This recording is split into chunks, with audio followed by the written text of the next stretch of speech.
क्या कभी आपके साथ ऐसा हुआ है कि आप पूरे दिन घर का काम करके शाम को थकी हारी बैठी हों और पति के बस एक वाक्य ने आपकी सारी मेहनत पर पानी फेर दिया हो?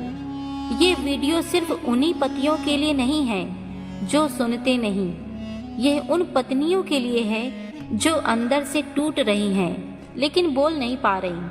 आज हम उन 5 बातों पर बात करेंगे जो पति अनजाने में कहते हैं, पर वो बातें पत्नी को बाहर से नहीं बल्कि अंदर से आत्मसम्मान के स्तर पर तोड़ देती हैं। अगर आप इस दर्द को महसूस कर पाती हैं तो इस वीडियो को छोड़ना मत, क्योंकि आज हम सिर्फ समस्या नहीं बताएंगे बल्कि समाधान भी देंगे। पहली बात, अनदेखी। हर बात पर हाँ हूँ ठीक है यह कहकर बात को खत्म कर देना।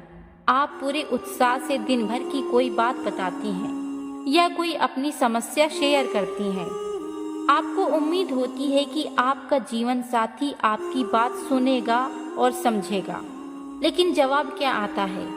सिर्फ हाँ ठीक है, अच्छा। ये सिर्फ सुनने का तरीका नहीं, यह आपकी पत्नी को यह महसूस कराता है कि आपकी पत्नी की बातें बेकार हैं। तब औरत को लगता है कि वह किसी दीवार से बात कर रही है।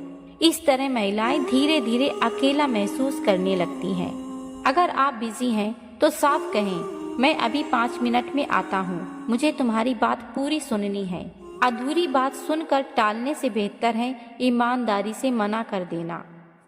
दूसरी बात, जब पति पत्नी की तुलना अपनी माँ या किसी दूसरी महिला से करते हैं। आपकी पत्नी ने आपके लिए कुछ बहुत अच्छा किया, लेकिन आप तुरंत कहते हैं, मेरी माँ तो इससे ज़्यादा अच्छा बनाती थी। अरे, शर्मा जी की पत्नी तो जॉब भी करती है और घर भी संभालती है। ये आपकी पत्नी के अस्तित्व पर हमला है। हर पत्नी चाहती है कि वह अपने पति के लिए यूनिक हो।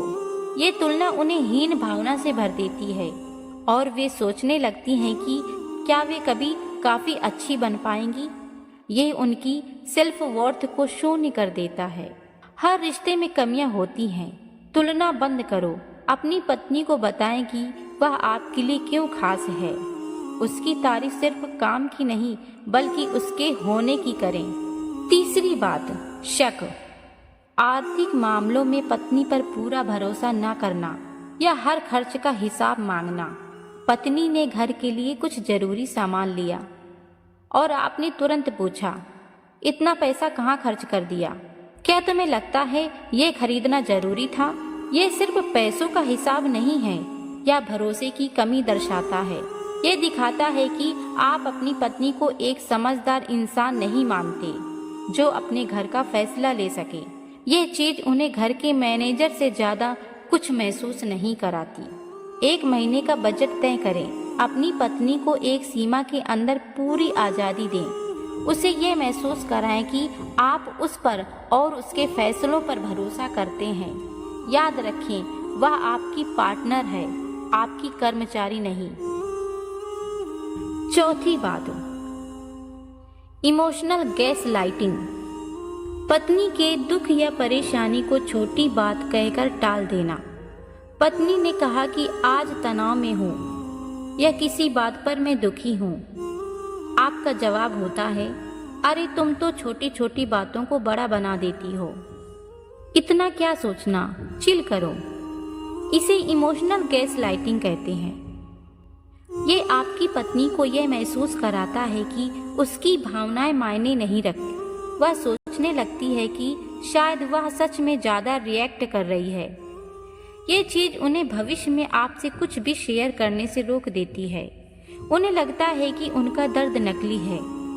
जरूरी नहीं कि आप हर समस्या का समाधान दें, बस इतना कहें, मुझे माफ करना कि तुम ये सब सह रही हो, मुझे बताओ मैं क्या कर सकता हूँ। बस सुनना ही सबसे बड़ा समाधान है। 5वीं बात, अपनी पत्नी को अपने दोस्तों रिश्तेदारों के सामने बदलने की कोशिश करना। आप अपनी पत्नी को पब्लिक में टोकते हैं, ऐसे बात नहीं करते, तुम्हें थोड़ा खुलना चाहिए या तुम मेरी तरह क्यों नहीं बनती। हर व्यक्ति जैसा है वैसा स्वीकार होना चाहता है। आप यह कहकर उसे बताते हैं कि वह डिफेक्टिव है, उसे आपके लिए या समाज के लिए बदलना जरूरी है। ये सार्वजनिक आलोचना उसके आत्मविश्वास को पूरी तरह चूर कर देती है। अपनी पत्नी को वैसा ही स्वीकार करें जैसा वह है। अगर कोई बदलाव जरूरी भी है तो उसे अकेले में और प्यार से समझाएं।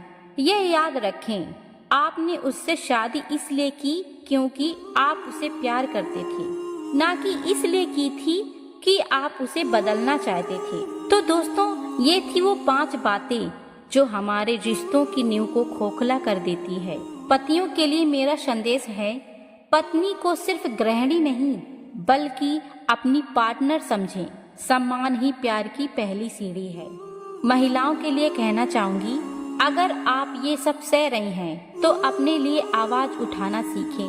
प्यार से मगर मजबूती से अपनी बात रखें, क्योंकि आपका आत्मसम्मान ही आपकी सबसे बड़ी पूंजी है। इस वीडियो को उस हर व्यक्ति तक पहुंचाएं जिसे इसकी जरूरत है।